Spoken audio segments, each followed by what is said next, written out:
lugar de gozo y piedad, donde hallarás su corazón, transformará toda la familia de día y sol. Somos los brazos abiertos, hay esperanza y puro amor. Milagros están sucediendo, amamos la vida, amamos a Dios, comunidad vida.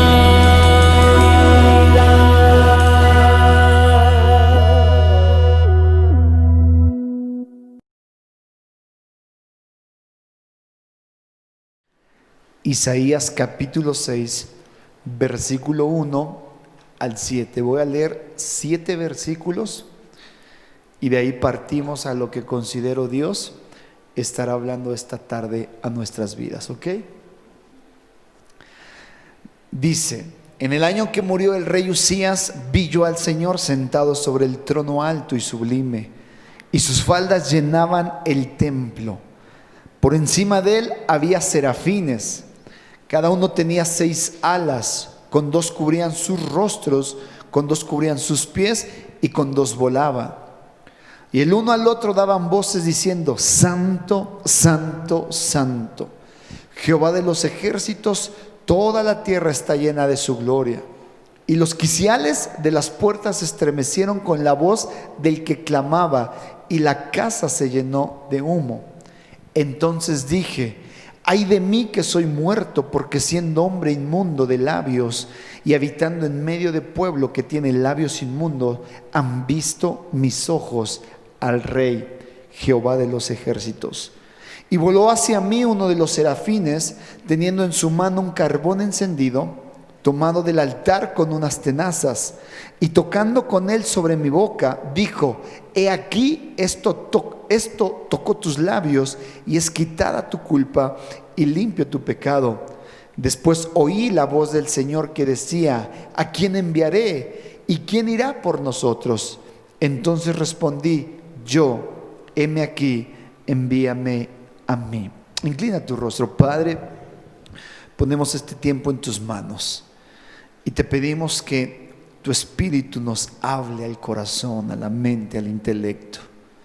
Abre nuestro entendimiento y deposita en nosotros la semilla de tu palabra, para que al salir de este lugar nuestras vidas sean transformadas, sean cambiadas, sean llevadas a otro nivel. En el nombre de Jesús. Amén. Isaías es un profeta de Dios. Y en lo que acabamos de leer, Isaías está experimentando, describiendo lo que probablemente es el encuentro más extraordinario que un ser humano ha tenido, y es estar presente o estar frente a la santidad de Dios. Isaías describe a detalle el encuentro que tuvo con el Señor de los ejércitos, con el Rey de Reyes, y me llama la atención cómo comienza este capítulo. Y comienza así: en el año en que murió el rey Usías, vi yo al Señor. Y esto es lo que me llama la atención, porque antes de mencionar lo que está experimentando, lo que está viendo, él dice que en el año en que murió el rey Usías, vi yo al Señor sentado sobre su trono. Esto me lleva a pensar que muchas veces, para que algo nuevo, algo extraordinario, algo asombroso, algo grande nazca en nosotros, primero tiene que morir algo o alguien. Y es preocupante, porque a mí no me encantaría o no me gustaría que se dijera de Comunidad Vida vio la gloria de Dios cuando el pastor murió. A mí me encantaría pensar y me encantaría saber que se dirá que se vio la gloria de Dios cuando el viejo hombre que estaba en mí murió. Eso sí me encantaría pensar. Pero en este caso, Isaías hace mención que en el año en que el rey murió es cuando Dios se le presenta a Isaías. En pocas palabras, para que algo nuevo surja, algo grande, algo glorioso, primero tiene que morir algo o alguien. En pocas palabras, la muerte del rey Usías destapó el comienzo del profeta Isaías en su máximo esplendor. Ahora, quiero comentarte algo con respecto al contexto de lo que acabamos de leer. Y es esto: la nación de Judá, cuando fue gobernada por el rey Usías, dice la Biblia que fue prosperada, fue levantada. La nación era nada, y cuando toma posesión el rey Usías, fue llevado a la cúspide del éxito, a la cúspide de la montaña. Por consiguiente, toda la nación amaba al rey Usías, lo tenían en una alta estima, porque era el rey que los había llevado del anonimato a las victorias más grandes y asombrosas, lo había llevado a la cúspide, al éxito. Y el rey Usías menciona la Biblia que gobernó Judá por 52 años.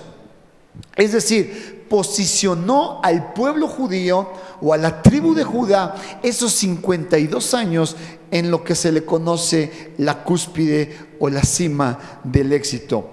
Y la historia nos cuenta que el rey Usías fue un extraordinario inventor, un genial administrador, y también fue un hombre con tanta capacidad y talento de parte de Dios que antes de él no se conoce a alguien más, o no había precedentes.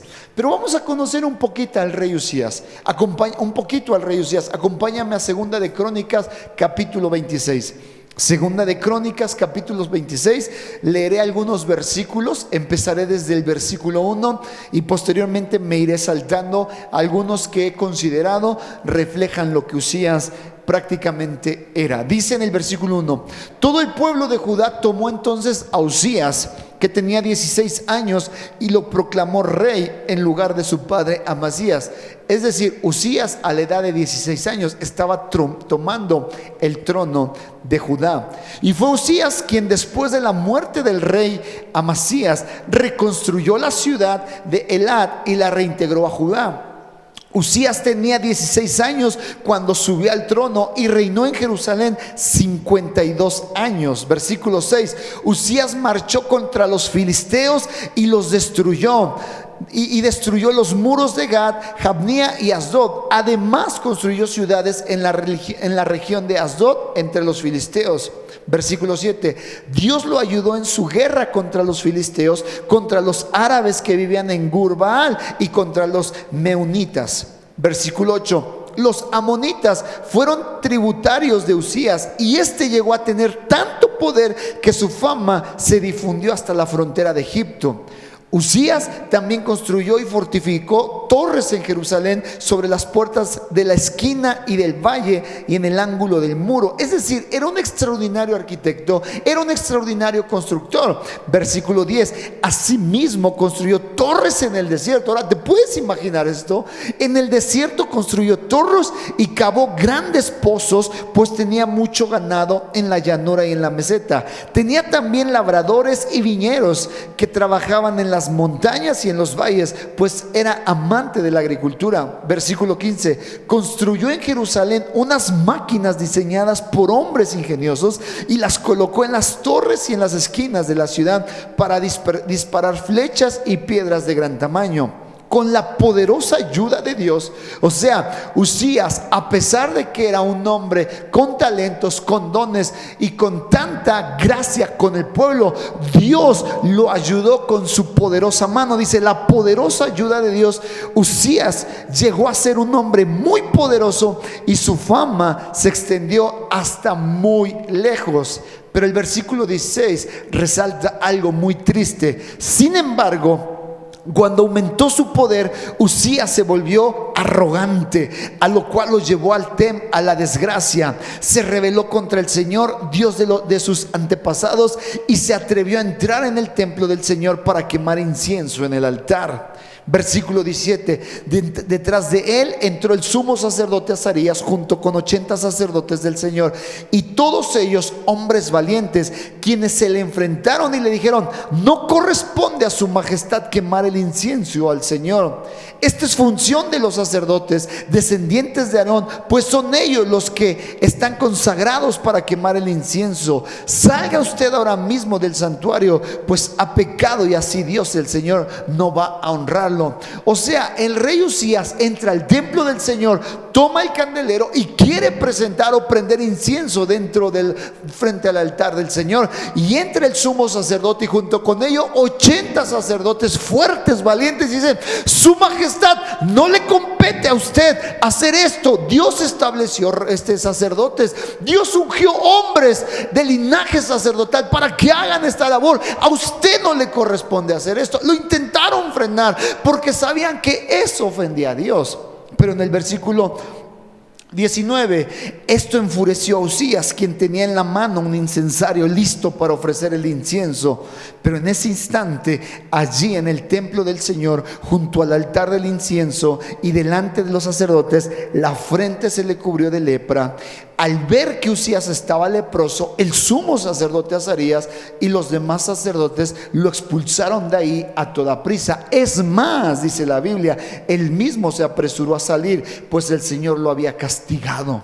Versículo 21, el rey Usías se quedó leproso hasta el día de su muerte y tuvo que vivir aislado en su casa, y le prohibieron entrar al templo del Señor. Versículo 23, cuando Usías murió, fue sepultado con sus antepasados en un campo cercano al panteón de los reyes. Usías, al querer ir en contra a lo que Dios había establecido, dicho y demandado, fue castigado. Dios envió su juicio en contra de él. Y qué trágico, porque su muerte es tan vergonzosa que dice la Biblia que todo su cuerpo fue lleno de lepra, y esto hizo que viviera lejos, encerrado, enclaustrado en su casa. Y cuando murió, no pudo ser enterrado en el panteón de los reyes, sino en un lugar cerca del panteón. O sea, su muerte fue una muerte muy vergonzosas. Usías se rebela contra Dios, ya que su corazón, dice la Biblia, que se enalteció, se enorgulleció y dijo: es mi casa, es mi reino y yo hago lo que yo quiera, a pesar de que Dios haya dicho lo contrario. Y eso provocó que juicio viniera sobre Usías. Lo que la Biblia nos está tratando de enseñar en este pasaje es que lo que Isaías nos está tratando de enseñar es que el rey Usías provocó un juicio divino sobre su vida porque subestimó a Dios. Usías provocó un juicio de parte de Dios a su persona porque él subestimó a Dios. Es decir, tomó el ministerio sacerdotal, tomó lo que le correspondía a los sacerdotes como un juego, pensando que podía hacer lo que quería a su manera, a su forma y a la hora que él quisiera. Y pero aún pensando que aún sin la aprobación de Dios, él podía ser prosperado en aquello que Dios había dicho que no podía hacer. Usías simplemente fue ajusticiado, castigado por Dios por hacer aquello que no le competía. Ahora, y no es casualidad que justo cuando el rey muere a consecuencia de su desobediencia, Isaías tiene un gran y extraordinario encuentro con la santidad de Dios. No es casualidad que mientras unos están llorando por la muerte del rey Usías, otros están buscando y están experimentando la gloria de Dios en sus vidas. Mientras la nación lloraba por el rey Usías, mientras todos se deprimían por la muerte de ese rey, era entendible. El rey no había llegado a la cúspide por él y ahora estaba al borde del colapso. ¿Por qué? Porque su rey había muerto. Y mientras toda la gente estaba llorando por él, un hombre consagrado para Dios estaba contemplando la gloria de Dios, la santidad de Dios. Y esto me lleva a pensar que mientras esta pandemia está provocando que muchos estén llorando, muchos estén deprimiéndose, muchos estén rasgando sus vestiduras del dolor y del quebranto, otros estamos viendo la gloria de Dios como nunca antes en nuestras vidas. Y me encanta porque mientras el pueblo llora a un rey desobediente, Isaías descubre un rey sentado en su trono, gobernando, un rey soberano, un rey que su imperio, su reino es desde la eternidad hasta la eternidad. Mientras aquí se llora por un rey que desobedeció a Dios, Isaías está viendo el trono de Dios en su máximo esplendor. Y Dios sigue siendo el rey. Y Dios sigue gobernando, mientras todo el pueblo está aquí clamando, gimiendo por la partida de su rey. Isaías está contemplando al Rey de Reyes y Señor de Señores. Y es cuando Isaías dice esto: vi yo al Señor sentado sobre un trono alto y sublime, y sus faldas llenaban el templo. Por encima de él había serafines, cada uno tenía 6 alas, con 2 cubrían su rostro, con 2 cubrían sus pies, y con 2 volaban, y el uno al otro daba voces diciendo: Santo, Santo, Santo, Jehová de los ejércitos. Toda la tierra está llena de su gloria. Y aquí es donde quiero preguntar: ¿qué fue lo que vio Isaías? Y te quiero responder: lo que vio Isaías fue la santidad de Dios. La santidad de Dios. En el lenguaje bíblico, cuando una palabra se menciona 3 veces seguidas, quiere decir que esta palabra está siendo elevada al máximo de superlatividad, y se le adjudica un énfasis de suprema importancia. Por eso Isaías escuchó que estos ángeles decían: Santo, Santo, Santo, porque esa palabra de santo elevada a la 3ª potencia estaba tratando de transmitirle a Isaías, como a nosotros, es que es tan supremo y es tan superlativo que la única forma en la que se le puede detonar cierta importancia de esa magnitud es repetir su santidad 3 veces. Los ángeles no dijeron amor, amor, amor, que si bien Dios es amor, no dijeron eso. Ni tampoco dijeron misericordioso, misericordioso, misericordioso, que si bien es misericordioso, pero no lo dijeron. Ni mucho menos dijeron bondadoso, bondadoso, bondadoso, que si bien es bondadoso, pero no lo dijeron. Lo que ellos dijeron era santo, santo, santo. Lo que se canta en el cielo mientras tú y yo estamos aquí adorando, cantando y recibiendo, en el cielo se canta santo, santo, santo. ¿Por qué? Porque la santidad de Dios es el atributo por excelencia que revela la gran y enorme diferencia entre el Dios creador y nosotros, su creación finita. Y quiero explicarlo de esta forma: el atributo divino al cual menos la iglesia predica y enseña, y al cual menos se le reverencia, es a la santidad de Dios. La palabra santo en el hebreo quiere decir, es Kadash.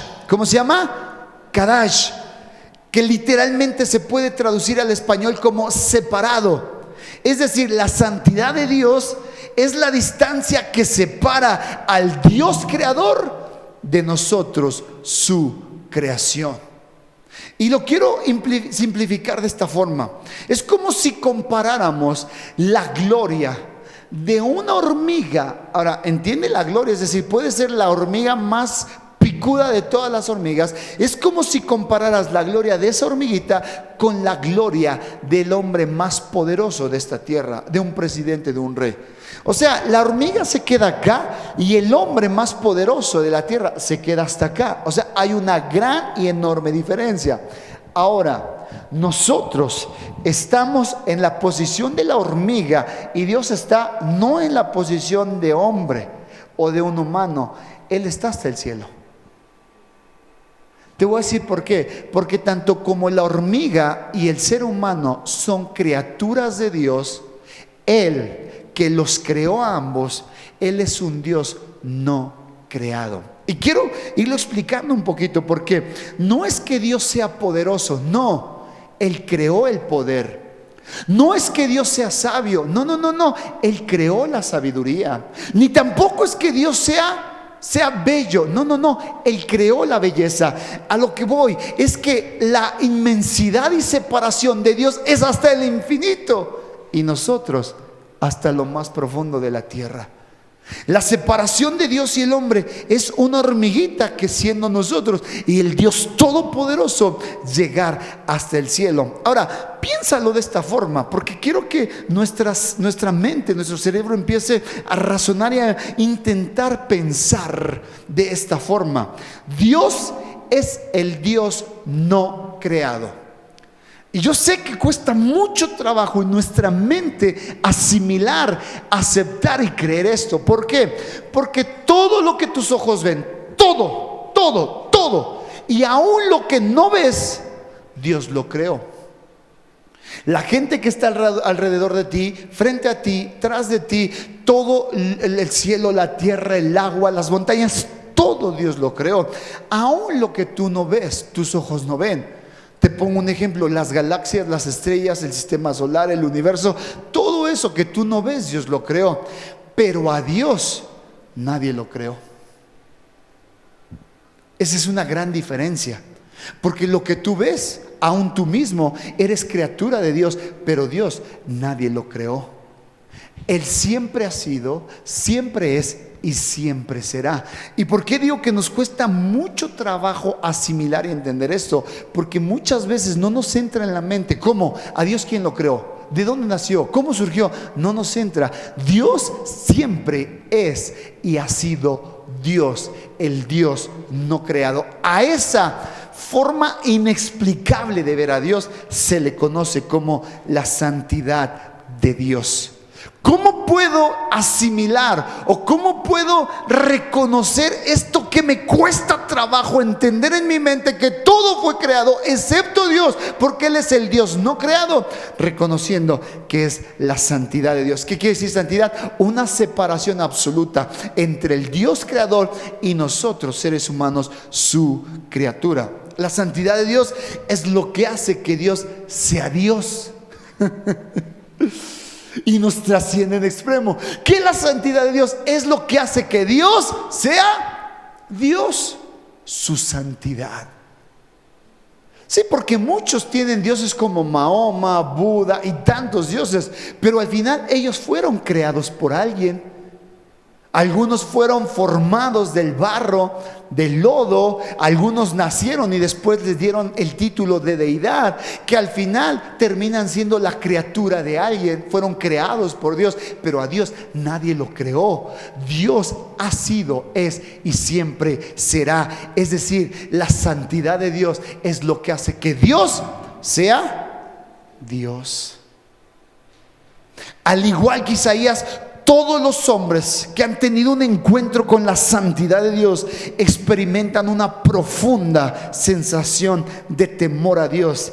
Literalmente, Isaías gritó con todas sus fuerzas por su vida. Esto es lo que dijo Isaías: ay de mí que soy muerto, porque siendo hombre inmundo de labios y habito en medio de un pueblo que es inmundo de labios, han visto mis ojos al Rey, a Jehová de los ejércitos. Él sabía que el enfrentarse con la santidad de Dios podía caer muerto, fulminado, hecho pedazos, su cuerpo llevado a partículas en destrucción infinitas.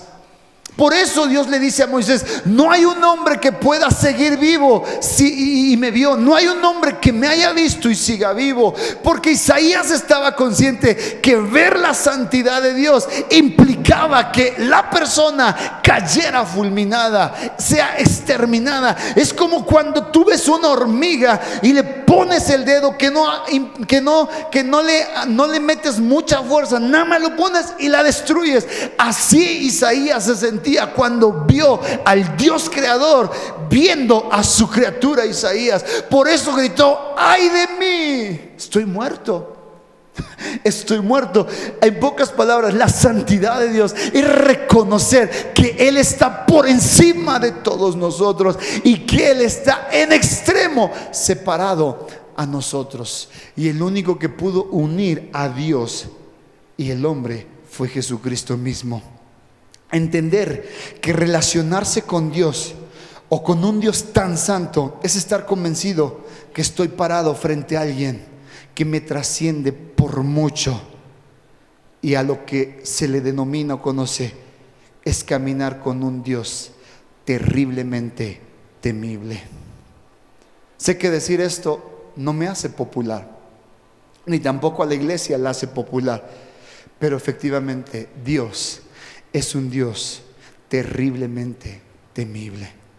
Iglesia, tenemos que aprender que el caminar y el relacionarnos con Dios es tan, pero tan temible que si no entendemos y aprendemos a llevar una vida en el temor a Dios, podremos caer fulminados, exterminados y muertos.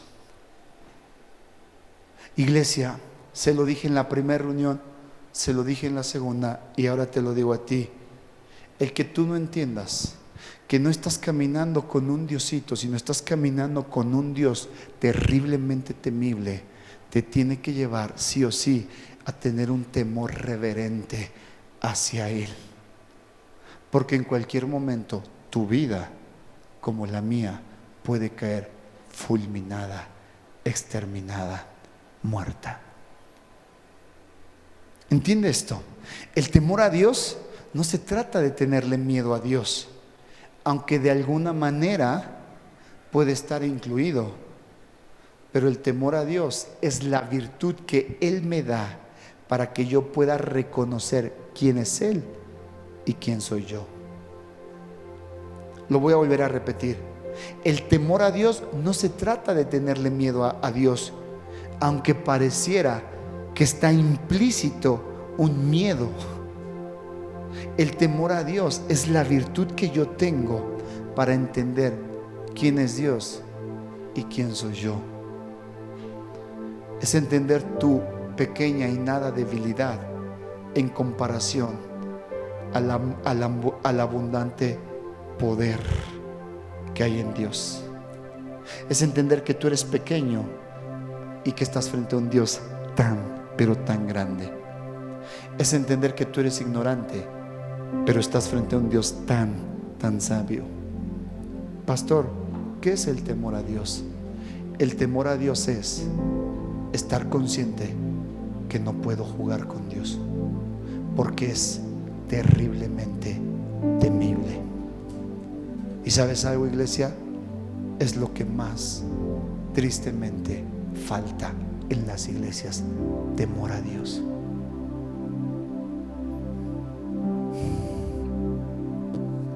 Es entender que Él es Dios y tú no. Tú no eres Dios. Eres nada.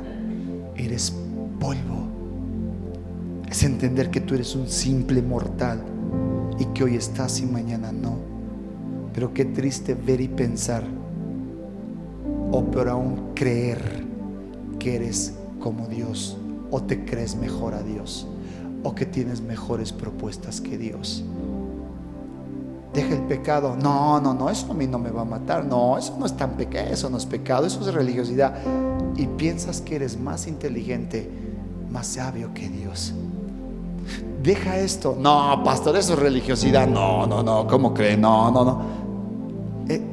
Te haces parecer igual que Dios. Yo tengo una mejor propuesta, Dios. Yo tengo una mejor idea. ¿Por qué no vienen los domingos a la reunión? No, la empresa, el negocio. ¿Crees tener una mejor idea que Dios cuando Él diseñó el día del Señor? ¿Por qué no dejas el pecado? No, pastor, es que hay que darle tantito baile al cuerpo.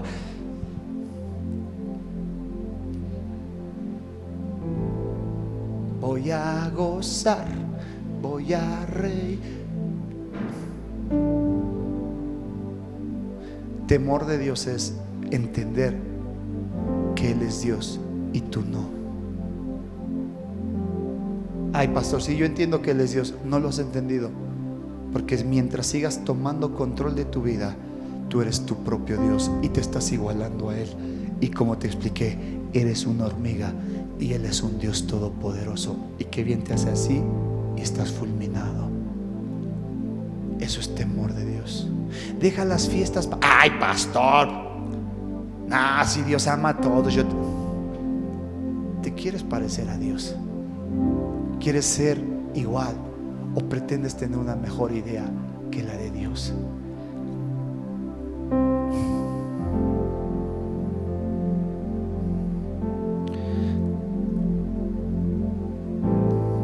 Eso fue lo que le pasó al rey Usías. No, yo puedo, déjame, yo lo hago. Y todos le decían: no lo hagas, rey, que soy el rey. No, yo tengo dinero, yo pago. No por eso. Y en ese momento juicio de Dios vino a su vida. Y quizá al hablar del temor de Dios sea incómodo para muchos, cuando realmente el temor a Dios esconde. Esto está increíble. El temor a Dios esconde una de las mejores promesas y más grandes que una persona puede tener. De hecho, la Biblia, toda la Biblia, tiene 15 versículos que nos invitan a amar a Dios. 15 versículos que nos invitan, nos animan a amar a Dios. Pero hay 46 versículos en toda la Biblia que nos invitan a temer a Dios. 3 veces más es la invitación a temer a Dios. ¿Y por qué Dios quiere que le temamos?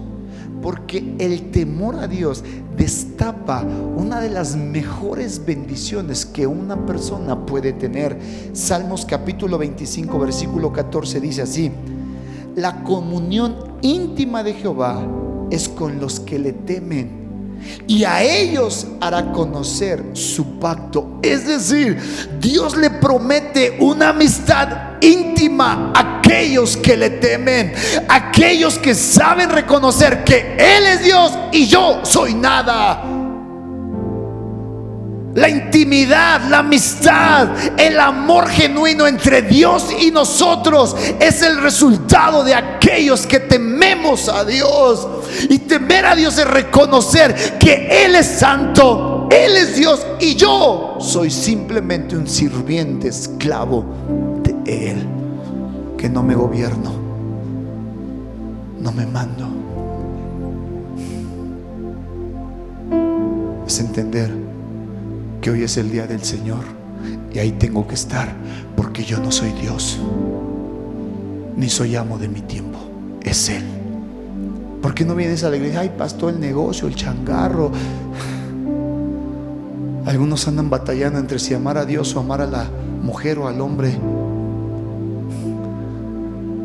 Temor de Dios es saber que Él es Dios y yo soy nada. El temor a Dios es la llave que te da acceso a las profundidades del corazón de Dios. Es la llave que te da una amistad íntima con Dios. Mi oración hace tiempo era: quiero amarte por sobre todas las cosas. Y cuando Dios me habló esto, dije: ahora mi oración es: quiero temerte, Dios. Quiero temerte. Al hablarte de la santidad de Dios, mi deseo es que tú cultives temor de Dios sobre tu vida y que te impulse a tener una amistad íntima con Dios. Y como pastor de Comunidad Vida, como pastor de esta iglesia, me preocupa mucho algo, y es que pareciera que no hemos tenido un encuentro con la santidad de Dios. ¿Por qué lo digo? Porque no hay temor de Dios en nuestras vidas. Seguimos pecando, seguimos fallando, seguimos ofendiendo a Dios, seguimos teniendo ese vicio, seguimos teniendo ese pecado de fornicación, de adulterio, de chisme, de mentira, de murmuración. Seguimos teniendo esas adicciones con el alcohol, el tabaquismo, la drogadicción. Ahí es cuando te das cuenta que no hay temor de Dios en ti. Y como pastor me duele pensar que muchos de nosotros somos como el rey Usías. Hacemos lo que queremos, vamos cuando queremos, cantamos si queremos, damos si queremos, porque crees ser tú mejor que Dios o tener una mejor idea que la de Dios. Cuando tú piensas así, no tienes temor de Dios. El peor insulto que se le puede hacer a Dios es subestimarle. Imagínate, yo estaba viendo hace unos días, yo sigo a un chavo muy famosísimo, un youtuber a full, que se dedica a ver a los animales y a rescatar animales. Y él logra encontrar una serpiente, una boa muy peligrosa. ¿Y sabes cómo se acerca? Así, con una precaución y un cuidado. Y así no nos acercamos a Dios. Sentimos que Él es mi sirviente, mi criado. y que le fue bien porque vine a la iglesia. Temor a Dios es reconocer que Él es Dios y tú no. ¿Sabes qué? Subestimar es darle a Dios menos valor del que verdaderamente tiene o le corresponde. Cuando tú ves una serpiente, tú no la subestimas, ¿eh? Cuando tú ves un animal feroz, tú no lo subestimas. ¿Qué dices? Me voy. Y nosotros con Dios lo hemos subestimado. Y me duele en el corazón pensar que Comunidad Vida ha subestimado a Dios y le ha dado el valor que no merece, que no tiene. Porque seguimos pecando, seguimos ofendiendo a Dios, seguimos saliendo en el carnaval, seguimos haciendo fiesta de mole, seguimos haciendo pan, seguimos haciendo todo aquello y pensamos que a Dios no le ofende. ¡Qué asco! Había un hermano en la iglesia donde yo me congregaba. Nunca iba a la iglesia, casi nunca. Son de esos que van cada que se acuerdan que hay reunión. Pero de momento lo veíamos muy constante. Llegaba los jueves, los domingos, a la oración. Llegaba y hasta sabíamos, algo le ha de estar pasando. Y platicabas con ella, no, sí, pastor, es que le estoy pasando muy mal, muy mal. Wow, ahora entiendo por qué te vemos seguido. Pero el problema no es ir a la iglesia por una necesidad. No. Porque todos nosotros venimos a la iglesia siempre por una necesidad. Todos nos acercamos a Jesús por una necesidad. El problema no es venir a la iglesia por una necesidad. No. El problema es que cuando Dios cumple, cuando Dios sana, cuando Dios suple esa necesidad, nosotros nos apartamos de Él. Ese es el problema. Lo estás subestimando.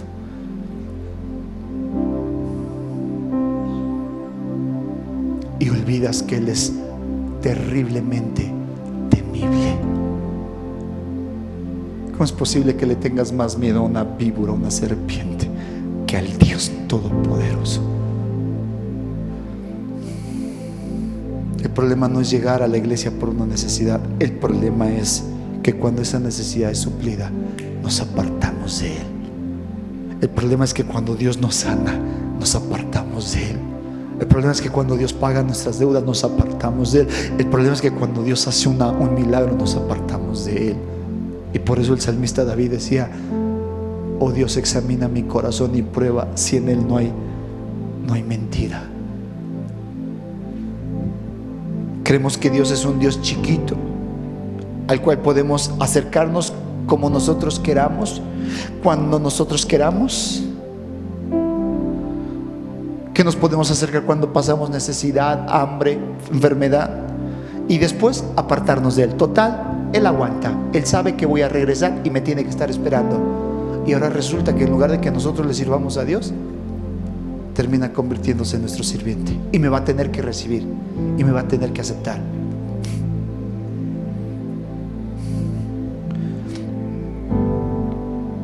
¿Sabes por qué pensamos así? Porque en nuestras vidas no hay temor de Dios.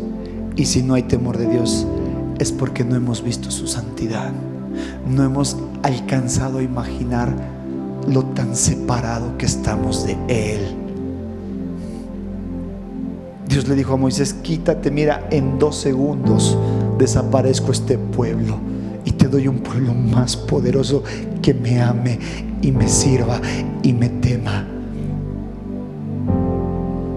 ¿Sabes? Yo vi un documental de un domador de leones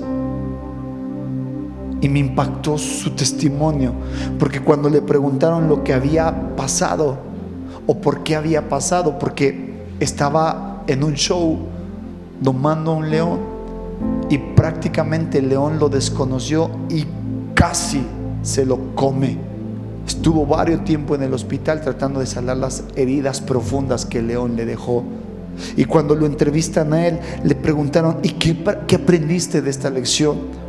Y él dijo algo que me encantó. Me dijo: el error de todos los domadores es confiarnos. El error de todo domador frente al león es que su grado de confianza es excesiva, y la gran mayoría que ha muerto por un ataque fue porque se confió de un león. ¿Y qué aprendiste?, le preguntaron. Aprendí que yo como domador, o cualquiera que quiera ser un domador, debe tener cierta dosis de temor, ya que esto lo mantendrá a salvo de una bestia tan salvaje. Es decir, quieres ser un buen domador y además quieres que no te coma el león, debe haber en ti una dosis de temor, y esta mantendrá tu vida a salvo de tan feroz bestia salvaje. Te pregunto, ¿cuántos de nosotros estamos subestimando el poder de Dios cuando jugamos y pensamos que no ha de pasar nada, y que si no tengo temor no pasa nada, y olvidas lo que dice Hebreos capítulo 10 versículo 31?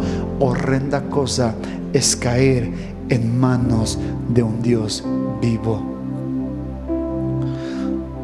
Dios no es un gatito dulce y pequeño al cual tú puedes acariciar y jugar con él. No, no, no, no, no. La Biblia no lo menciona así. ¿Sabes cómo menciona a Dios la Biblia? Como un poderoso león. Él es el rey, el león de la tribu de Judá, pero al mismo tiempo es un león amigable. ¿Qué es subestimar a Dios? Jugar con él. Un pie acá y el domingo acá.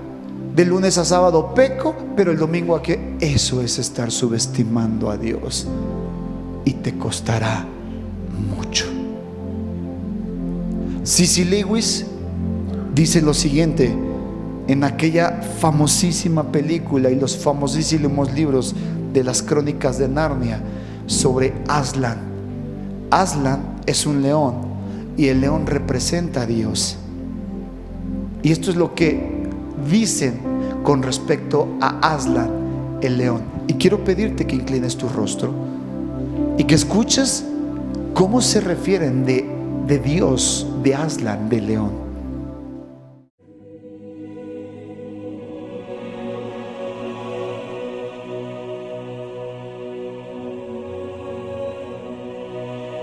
Si hay alguien que pueda presentarse ante Aslan sin que le tiemblen las rodillas, o es más valiente que nadie en el mundo, o es simplemente un tonto, entonces es peligroso, dijo Lucía. Peligroso. ¿No oyeron lo que dijo la señora Castora? ¿Quién ha dicho algo sobre el peligro? Por supuesto que es peligroso, pero es bueno. Él es el rey, les aseguro. Cuando trataron de mirar la cara de Aslan, solo pudieron vislumbrar una melena dorada y unos ojos inmensos, majestuosos, solemnes e irresistibles. Se dieron cuenta de que eran incapaces de mirarlo, porque simplemente es terriblemente temible.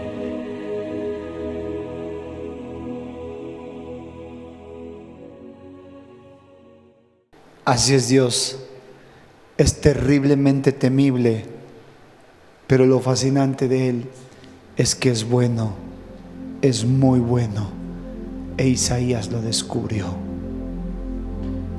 Siempre se predicó que temor a Dios no es tenerle miedo. Yo lo prediqué, dije, el temor a Dios no quiere decir que hay que tenerle miedo a Dios. Y no es que me retracte, pero creo que sí. Temor a Dios tiene que tener siempre cierta dosis de miedo.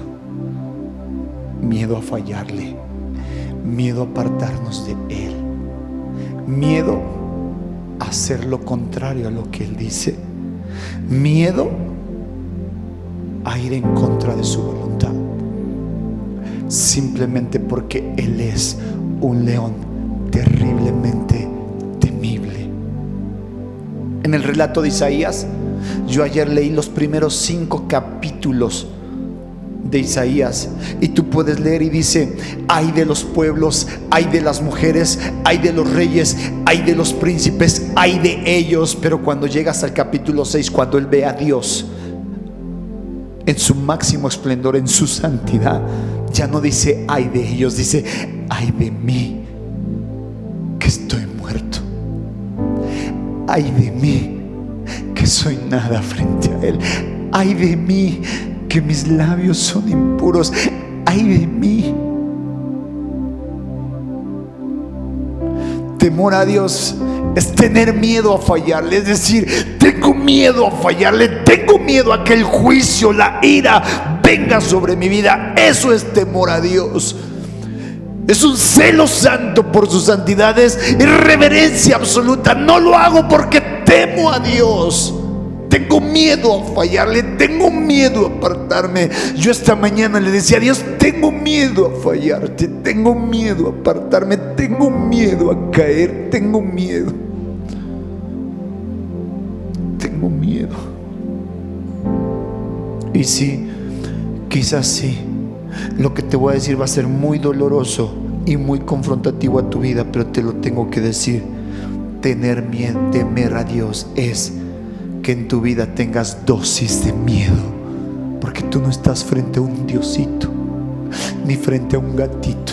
Tú estás frente al león de la tribu de Judá, aquel que está por encima de ti.